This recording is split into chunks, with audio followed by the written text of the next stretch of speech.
Drive Guys on Sactown Sports.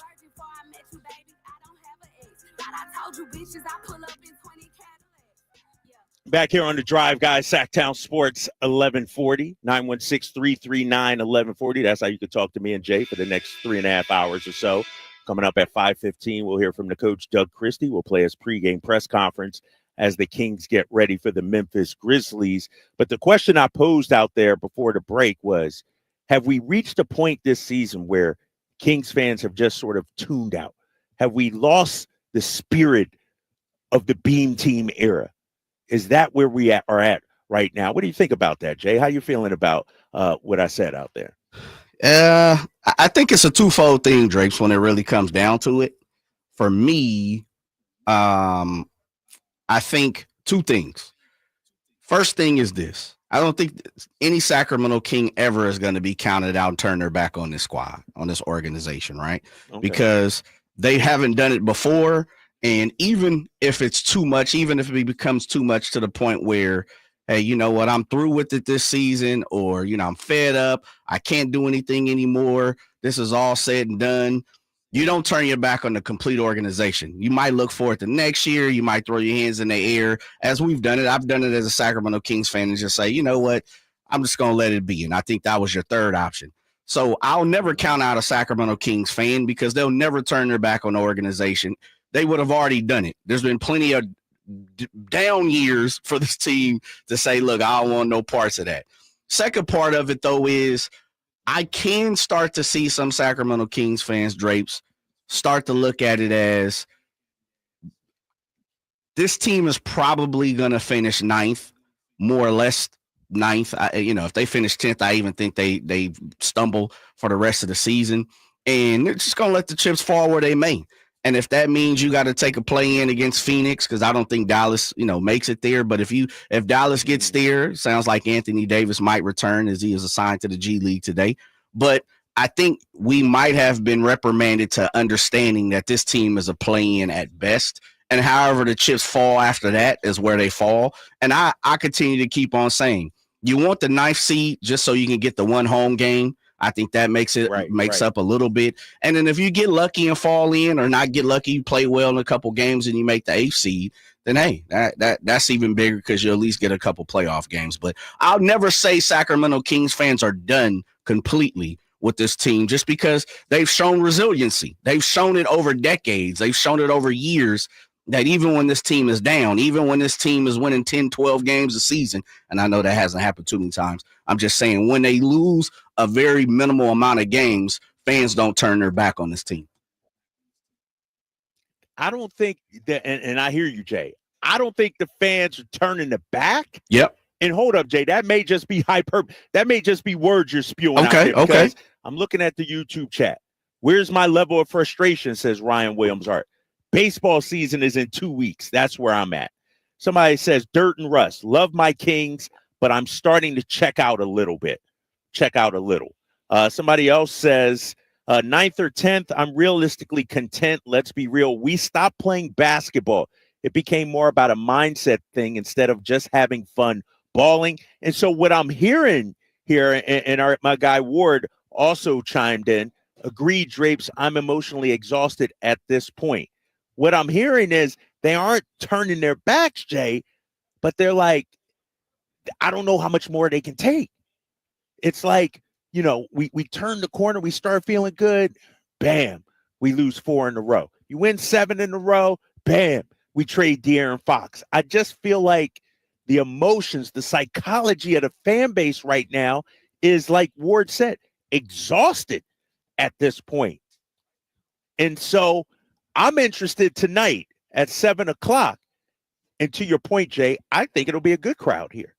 I think people are still very much interested in coming to the games. But the players, the coach, the team, we got to reward these guys, man. And Doug has talked about the fan base and playing for the city. And I think that's what's so upsetting about these last 4 games. Jay, give me my music, man. I need Drape's take right now. Give me my music, Jay. It's time Calm for down, Ryan. Calm down. Take it easy, man. Just take it easy. Here we are, Kings fans, riding a 4-game losing streak. at this point. And it's one thing to lose. It's another thing to be trounced, to be ran out the gym, to get down double figures early, to be down 20 points in the first half, to lay down and play dead. And I think that's what Kings fans are feeling right now about their team. Phoenix is not a good team, ladies and gentlemen. Phoenix, they're looking to lose any game they can. They've been struggling as of late. We saw it last night against the LeBron-less Lakers. Luka went in there. Austin Reeves looked like the second coming of Steve Nash and Larry Bird out there, the way they were killing the Phoenix Suns. Phoenix is looking to roll over and play dead. But what happens Friday when we go down there to take them on? We get down 36-22 in the first quarter. We lose 122-106. We look like a team that just didn't get our butts kicked the night before by the Golden State Warriors. And so right now it's not about the losing for Sacramento Kings fans, in my opinion, Jay. My opinion, RJ. My opinion, listeners at home and at work and driving in your car. It's about the lack of fight, the lack of effort. Where's your personal pride? You ever heard the saying, Jay, go down swinging? Of course. We're not going down swinging, bro. We got the full count, and we leaving the bat up on our shoulder, taking a called strike 3, and we out of here. Where's the fight? Where's the hunger? That's what Kings fans is looking to see from this team. The wins and losses are going to come and go. We understand that.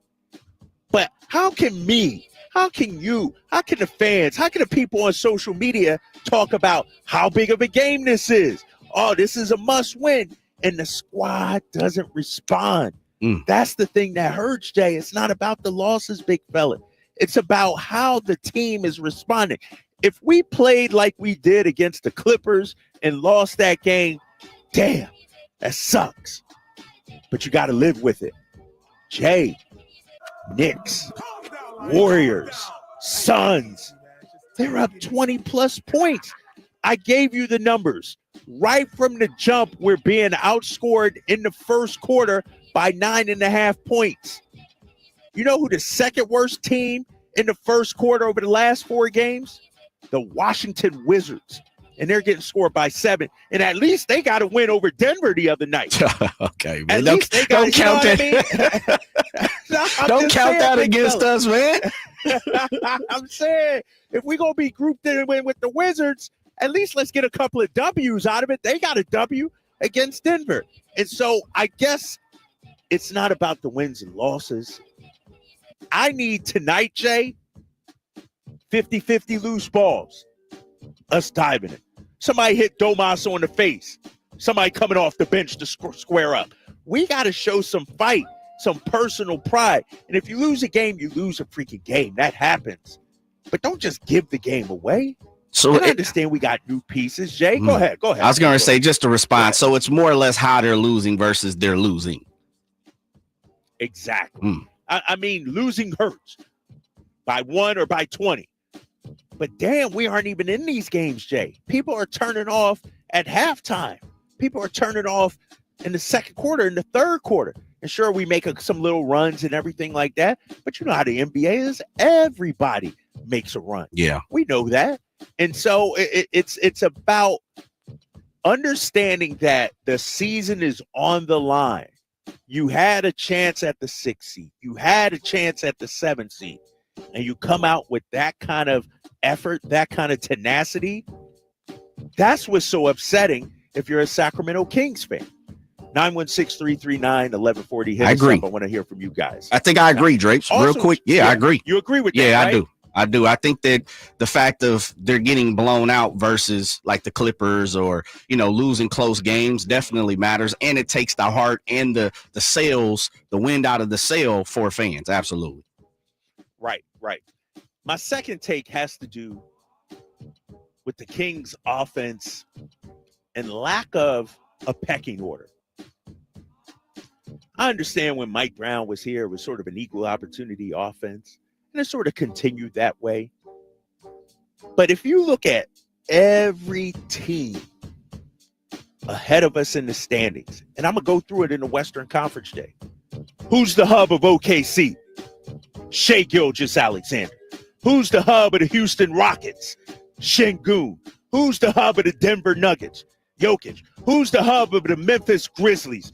John Morant. Who's the hub of the Los Angeles Lakers? LeBron and Luka. Who's the hub of the Golden State Warriors? Steph Curry. Who's the hub of the Minnesota Timberwolves? Ant-Man, Anthony Edwards. Who's the hub of the Clippers? James Harden and Kawhi Leonard. Who's our hub, Jay? Who's our guy that stirs the drink, the straw that stirs the drink? We need to develop a pecking order, and Chris Mullin talked about it when he came on our show last week, Jay. And it's not the organization. It's not the coach. The players develop the pecking order. I'm looking at the box score from Phoenix, and I know it's one game, so I don't want to overreact. But when I look at this box score, people, DeMar DeRozan, 13 shots. Probably a future Hall of Famer. Keegan Murray, 13 shots. Domantas Sabonis, 11 shots. Zach LaVine, 13 shots. Malik Monk, 18 shots. What I'm saying is there's no pecking order. It's free. It's pickup basketball we're seeing. Who's the guy we're leaning on to carry us home? Who's the guy that sets the tone right from the jump for us? Who's the guy we're running through the offense through? I just listed 8 other teams in the Western Conference, and they have a hub. Best believe Shai Gilgeous-Alexander. Everybody on that team know he's the man. Best believe on the Lakers, they know LeBron and Luka. Best believe on Denver, they know Jokic is the man. But do our players know who the man is on our team?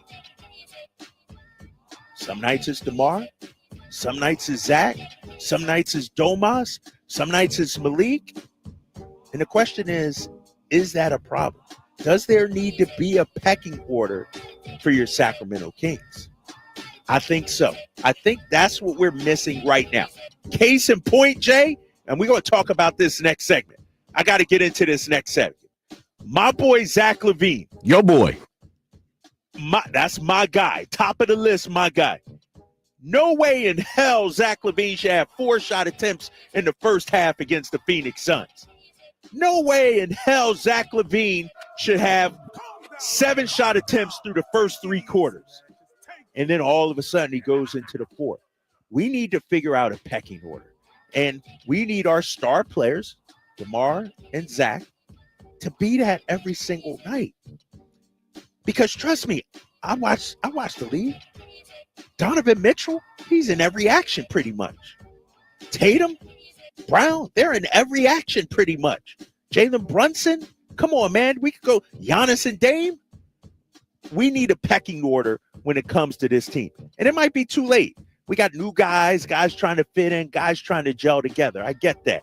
But as we go into the offseason, as we go into training camp, that's one of the things that we must figure out going forward if we're the Sacramento Kings. Jay, that's Drape's Take, man. Drape's Takes is brought to you by Alsco Uniforms. Discover why it pays to keep clean with Alsco Uniforms. Coming up, we're going to discuss more of that. We're going to get to your phone calls, 916-339-1140. I want to also know, who's our alpha? What's our pecking order? And are you Kings fans kind of checking out after this of this season? Are you looking forward to the offseason? You're listening to The Drive, guys. It's Drapes and Jay here on Sactown Sports 1140. Sacramento weather is brought to you by Bond.